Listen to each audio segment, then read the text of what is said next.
Our next inductee this evening is a four-time Olympian, the current American record holder, and is considered to be one of the finest 800-meter runners in USA track and field history.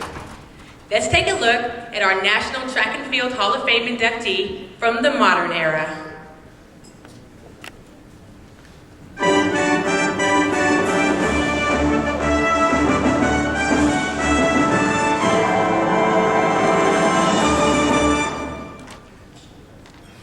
Johnny Gray always seemed to have time on his side. After all, he was a fixture in the U.S. 800-meter corps for more than 2 decades. During those years, he held his own against the best 800-meter runners the sport has ever known. Two-lap royalty like Seb Coe, Steve Ovett, Alberto Montanera, and Mike Boyd. Nearly 8 years removed from competition, it's hard to dispute the argument that Johnny Gray was the best 800 specialist the U.S. has ever known. As a young boy, Johnny Gray had a strong desire to be a competitive runner. As a teen, his chosen event was the 2-mile, but his coach at LA's Crenshaw High School sized up the potential of the tall, lanky teen and suggested a shorter distance, the half-mile. Gray didn't mind. 2 laps were better than 8, right? So why not? That coach, Merle McGee, would end up coaching Gray his entire career. At the end of his junior year, his first on the Cougar track team, Gray's best time for 800 meters was 2:06. At the urging of McGee, Gray ran cross-country the fall of his senior year.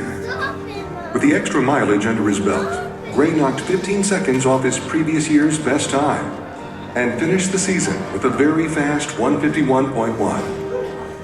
After high school, Johnny Gray was recognized as a genuine junior superstar as he routinely dipped under 150.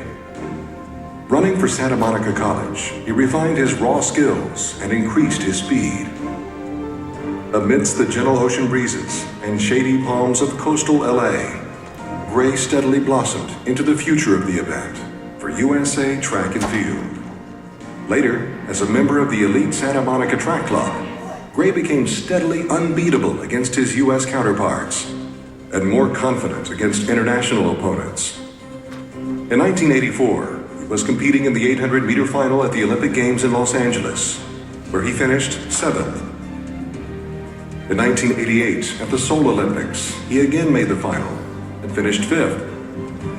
Deep down, he knew an Olympic medal was within his ability. While Gray was proving his consistency at 800 meters, he also showed substantial abilities in other distances, like establishing U.S. records for the outdoor 600 meters and the indoor 1,000-yard run.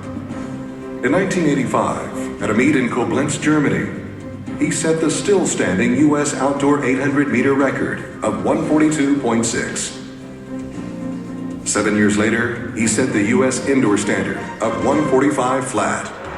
Johnny Gray, again, Mark Everett with a big charge on the outside. Now comes the second. Gray wins every second. As it turned out, even better things awaited Gray in 1992. Barcelona, 1992. The Olympic 800-meter final. Johnny Gray is in front as he passes 400 meters in a quick 49.9. He holds the lead until the last 50 meters, as the 2 Kenyan finalists surge past him to take gold and silver. But Gray holds on for the bronze. Competing in his 3rd Olympics, he finally brings home a medal. Gray competed for his 4th U.S. Olympic team in 1996. He made yet another final and placed 7th. Despite not earning a medal, he finished with a time under 1 minute 45 seconds. Something he did 14 straight years over his career. At the 1999 Pan Am Games in Winnipeg, Canada, Gray, at the advanced age of 39, earned a gold medal in the 800 meters. The win was unexpected, but time was again on his side as he won in a photo finish. But this wasn't his first Pan Am championship. That came 12 years earlier at the 1987 Games in Indianapolis. Going on 40, The international track community wondered how long could or would he continue. As it happened, Gray was wondering the same thing. July 20th, 2000, the Olympic trials in Sacramento, California. Gray, as is his custom, is leading at the bell lap of his 800-meter qualifying heat. Suddenly, he slows.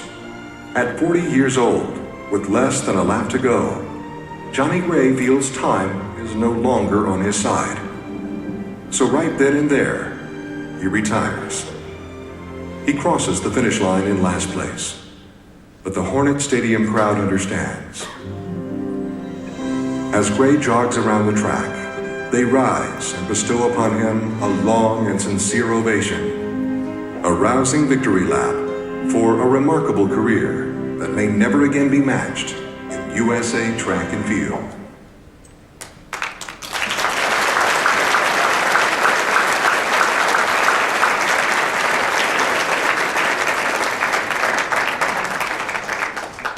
Ladies and gentlemen, I present for induction into the National Track and Field Hall of Fame one of my oldest friends, Mr. Johnny Gray.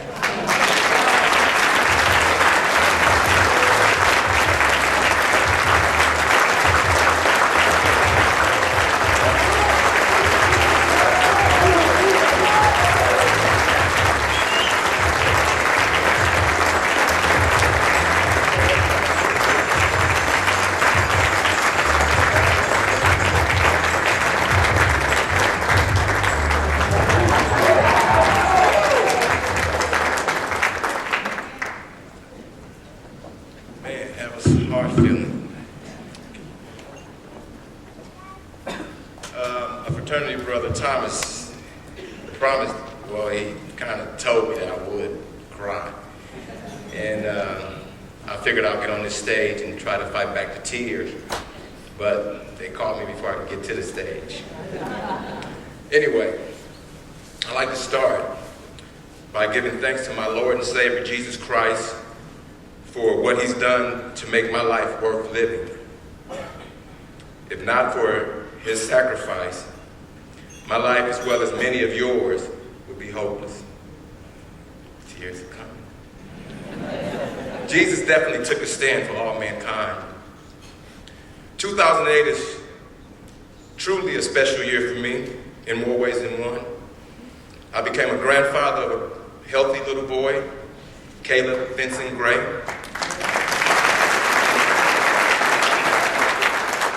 I also received my first head cross-country coaching job at Harvard Westlake, in which my assistant coach, Ann Merrim, and myself took him to state for the first year in school history. Thank you, man.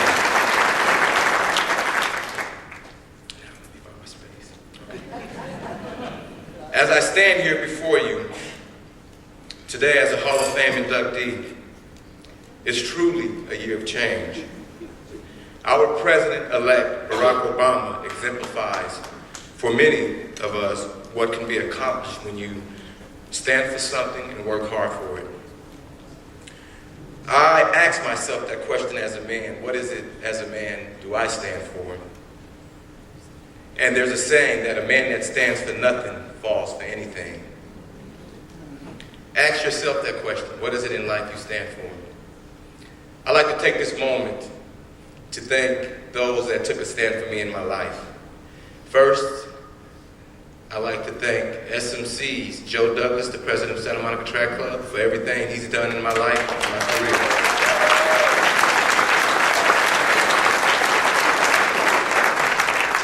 I also like to thank David Greifinger for everything he's contributed to my career.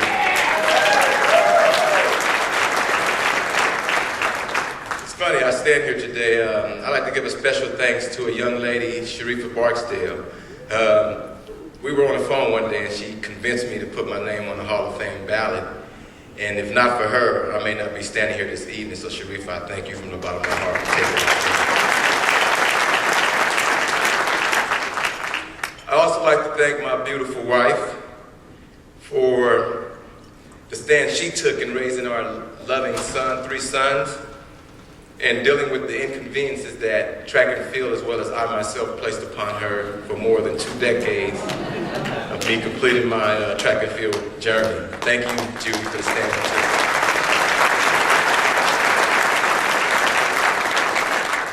I look back on my life, as well as my track and field career, and thank you is not enough.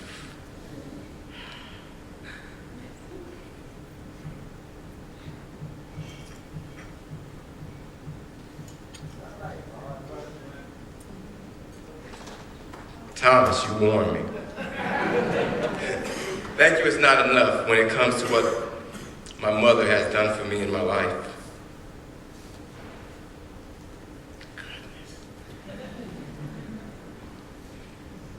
I'm on the backstretch right now, like the gas is sitting in.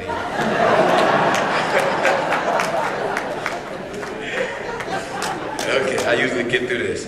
My mother not only took a stand when it came to raising 3 boys as a single parent, she also exemplified what character, morals, and values are. When you sacrifice, and Mom, I can't talk about you. No. You deserve it. She also exemplified what character and morals are when she sacrificed 2 years of her life to take care of her ailing brother who passed away a few months ago. Mom, I thank you and love you, for truly you took a stand, and without you, there's no me.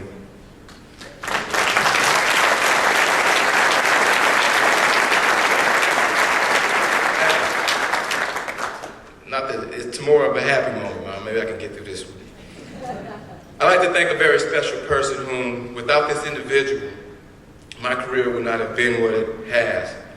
This individual not only has the patience of Job, but he has a heart of gold. If you will, please, Coach, could you stand?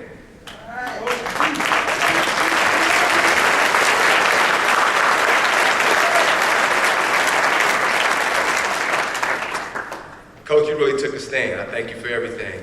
And I thank the audience for the acknowledgement of my coach, because this truly is his night as well as it is mine.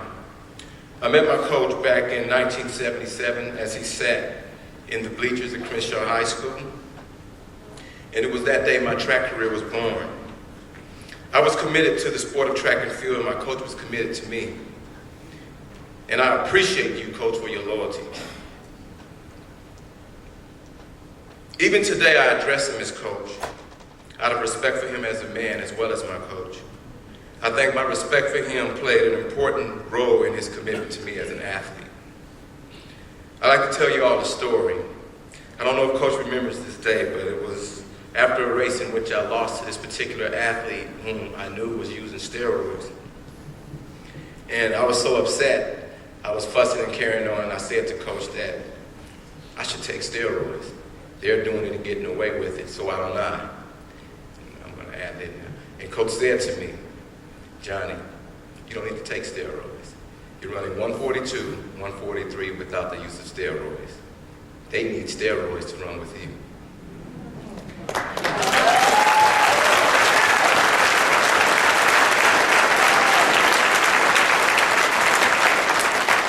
And that got me to thinking that, God allows us to do plenty to protect us from ourselves. I knew that taking steroids wasn't right. And what Coach taught me on that day was to take a stand for what I believe in, because by taking that stand, I could one day make a difference in the lives of those who believe in hard work and commitment. See, proper preparation prevents poor performances, not steroids. It is up to you to know when to take advantage of your blessings. If you know better, then it's expected of you to do better. See, when it comes to steroids, the use of steroids, most athletes take them for the lack of faith in their own ability or for the love of money. If you have no faith in self, then you might try anything. We all know that the love of money is the root of all evil. The tricky thing about the love of money is it often brings out the worst in people. I truly believe that it's because of the love of money we have the problem with steroids in our sport today. Every athlete knows that the use of steroids is against the rules, so that alone makes it cheating. When you cheat, it makes all your accomplishments hopeless, and with hope comes joy, and you can only truly experience that joy through the hard work and commitment. The cheating in sports today I compare to a couple of Boy Scout troops that's told to go out in the woods and gather dry twigs and grass for marshmallow roast. See, you have one troop that follows the rules and work hard by rubbing the dry sticks together along with dry grass until they have that fire. Then there's the other troop that cheats and brings a book of matches. See, both troops have the roast, but which troop really enjoys it the most? For what they want, okay, I lost myself. Your action reflects your character, and your character is who you are when no one's watching. The reason most people fail instead of succeed is that they trade what they want most for what they want at the moment. When it comes to success, some people dream of it while others wake up and work hard for it. I know there's been many to stand where I stand today as a Hall of Fame inductee, and I can only imagine if they took a stand as a cheater, the hopelessness they must have felt in not knowing whether or not they could have accomplished this feat without the cheating. Well, I stand here today as that scout troop that went out and gathered those dry twigs and grass for my fire. And I can truly say that I accomplished it through the hard work and dedication and commitment that earned me this induction. And I can truly also say that I was true to the sport of track and field, true to my coach, true to my competitors, fans, and you the voters. And I want you all to know that tonight it feels great to know what truly can be accomplished when you work hard for something. See, today, I accept this honor from the bottom of my heart, and I want you all to know that you will never find success before work. The only place you will ever find success before work is in the dictionary. So I stand here today, proud to accept this award from the bottom of my heart, and proud to be a part of this class of 2008 Hall of Fame. Thank you, and God bless.